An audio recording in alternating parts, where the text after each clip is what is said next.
नीतीश का 75% आरक्षण बनेगा गेम चेंजर, यह सवाल है। नीतीश का 75% आरक्षण का वादा क्या हो सकता है एक गेम चेंजर? आज दृष्टिकोण में बात इसी पर होने वाली है। क्या जातिगत सर्वे से बिहार की तकदीर बदल जाएगी? क्या देश में सबसे पिछड़े राज्यों में शामिल बिहार में विकास की रफ्तार बढ़ेगी? बिहार में जातिगत राजनीति पहले से ही हावी है, यह हम सब ने देखा है, और उस पर नीतीश सरकार के इस कदम से बिहार की राजनीति पर, बिहार की पॉलिटिक्स पर असर क्या पड़ेगा और बिहार जैसे राज्य के सामाजिक ताना बाना इससे कितना और कैसे प्रभावित होगा, आज हम दृष्टिकोण में इसका संपूर्ण विश्लेषण करने वाले हैं।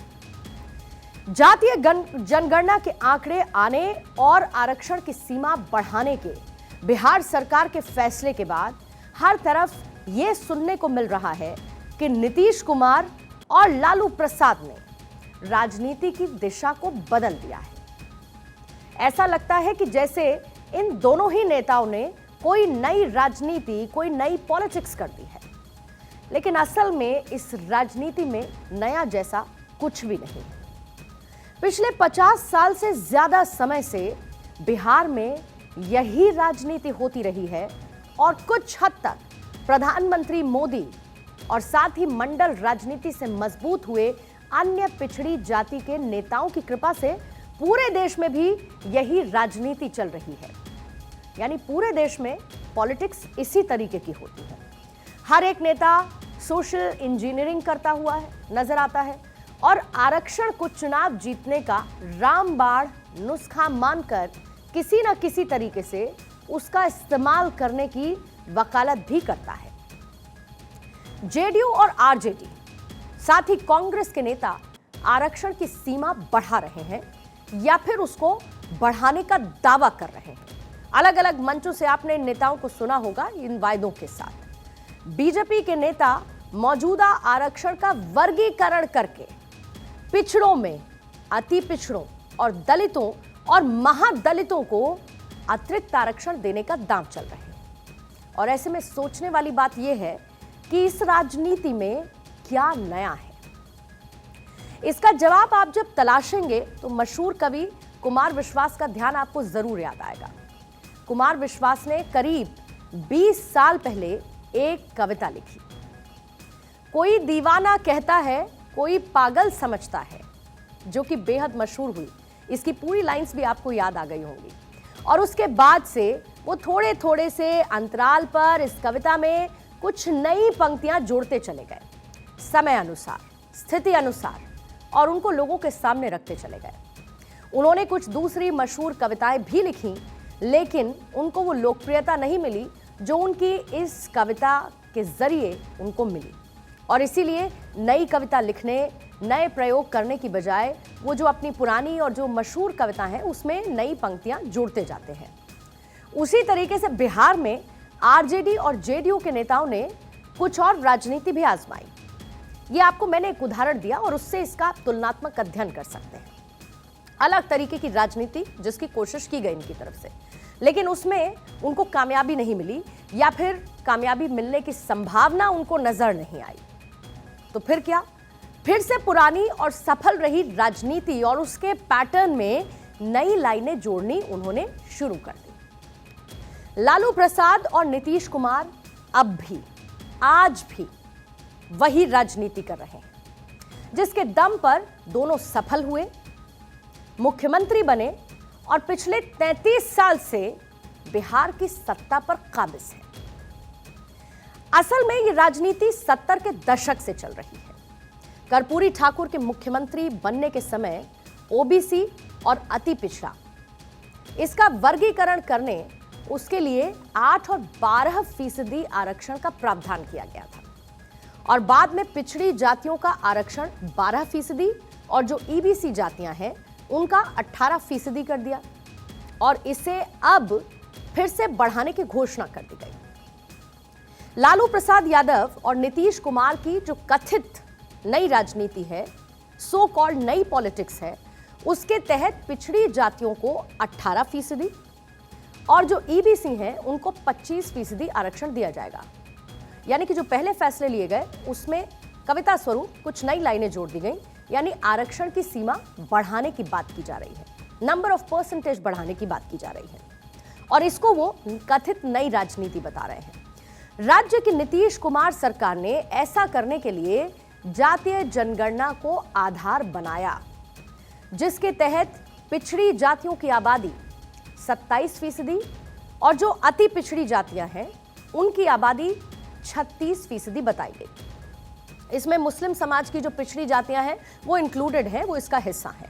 लिहाजा आप ये कह सकते हैं कि बिहार में कर्पूरी ठाकुर से लेकर नीतीश कुमार तक इतनी तरक्की हुई है कि पिछड़ी जातियों का आरक्षण 8 से बढ़ाकर 18% किया जा रहा है, और जो अति पिछड़ी जातियां हैं उनका आरक्षण 12% से बढ़ाकर 25% किया जा रहा है। इसका आप डिफरेंस नोट करिएगा। बिहार के सीएम नीतीश कुमार ने आज एक बार फिर जातिगत जनगणना को लेकर क्या कुछ कहा, आपको वो भी पहले सुनवा दें। जाति आधारित गणना और हर जाति की आर्थिक स्थिति का अध्ययन, तब देखे ना इस बार हाउस में तो सब कुछ करके हमने कर दिया और सब तय कर दिया।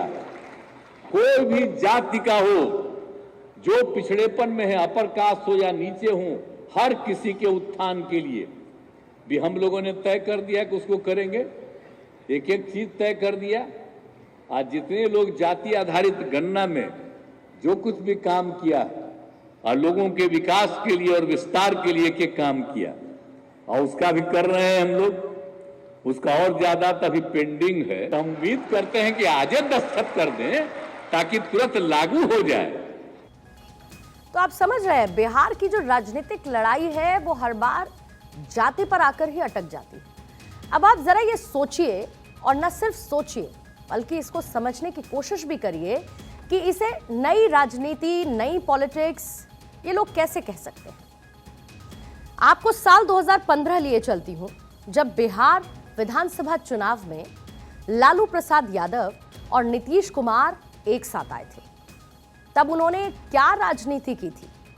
तब भी आरक्षण ही केंद्रीय मुद्दा था। दरअसल असल में चुनाव से पहले संघ प्रमुख मोहन भागवत ने आरक्षण की समीक्षा का एक स्टेटमेंट दिया था, जिसे बिहार की दोनों ही पार्टियों के नेताओं ने एक बड़ा मुद्दा बनाया। हालांकि ऐसा नहीं था कि मोहन भागवत बयान नहीं देते तो दोनों ही पार्टियां, यानी कि मैं बात कर रही हूं आरजेडी और जेडीयू की, वो विकास, उद्योग, शिक्षा या फिर स्वास्थ्य के मुद्दे पर चुनाव लड़ने जा रही थी। ऐसा बिल्कुल भी नहीं है।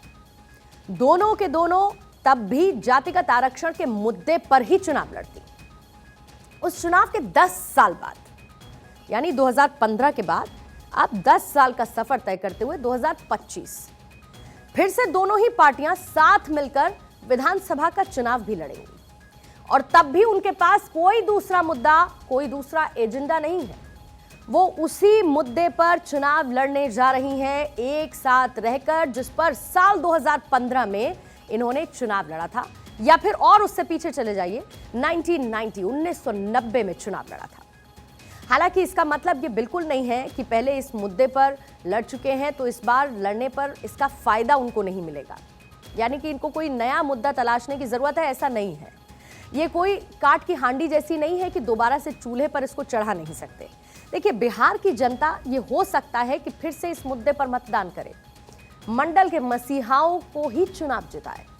लालू प्रसाद और नीतीश कुमार को इस मुद्दे पर कितना भरोसा है, इसका अंदाजा आप इस बात से लगा सकते हैं कि दोनों ने 33 साल के अपने शासन की पोल खोलने वाले सामाजिक आर्थिक सर्वेक्षण के आंकड़े भी जनता के सामने पेश कर दिए।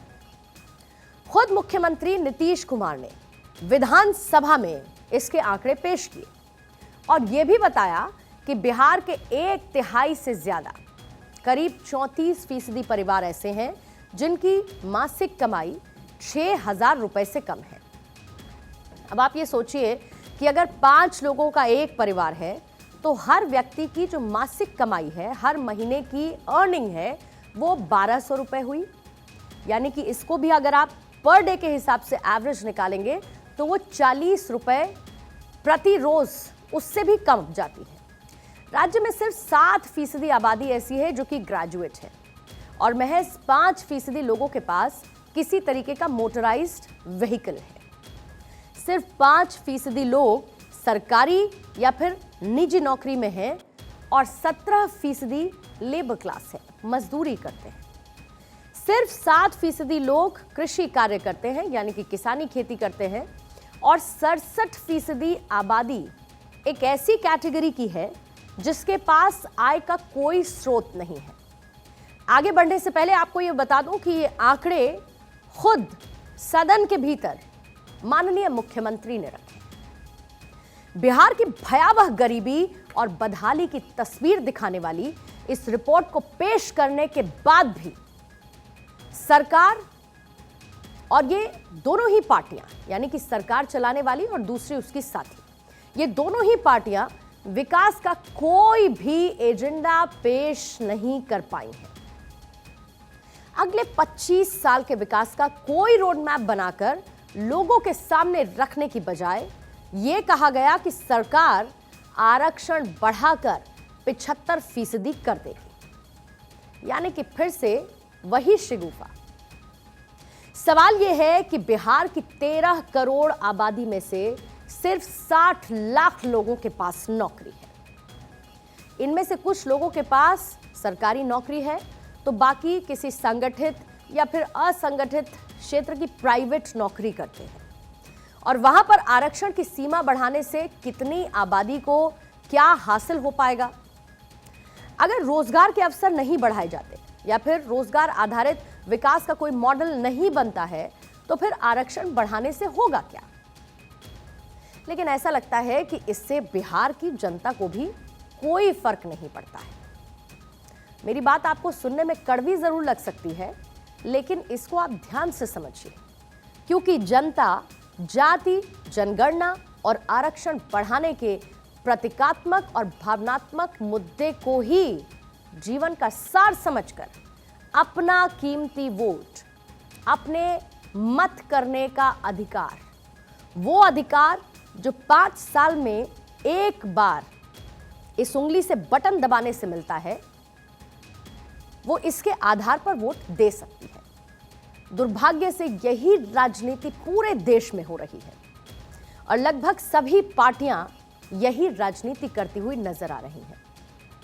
जाहिर बात है कि ऐसे में बिहार की जनता को यह सोचना होगा कि उसको इस आरक्षण की राजनीति को चलने देना है या फिर विकास के मुद्दे पर सरकार से सवाल जवाब करते हुए यह तय करना है कि जिसकी सरकार वो चुनेगी वो आने वाले 5 सालों में विकास का कौन सा रोड मैप, विकास का कौन सा मॉडल जनता के सामने रखेगा, जिससे न सिर्फ बिहार तरक्की करेगा बल्कि बिहार आधारित पूरे देश की तरक्की और विकास में बिहार की जनता सम्मिलित हो पाएगी। इस पूरे विश्लेषण को मैं यहीं समाप्त करती हूं और इसी सवाल के साथ कि आप सोचिएगा जरूर कि आखिर ये कैसी राजनीति है। अगली खबर है भारतीय नौसेना को लेकर।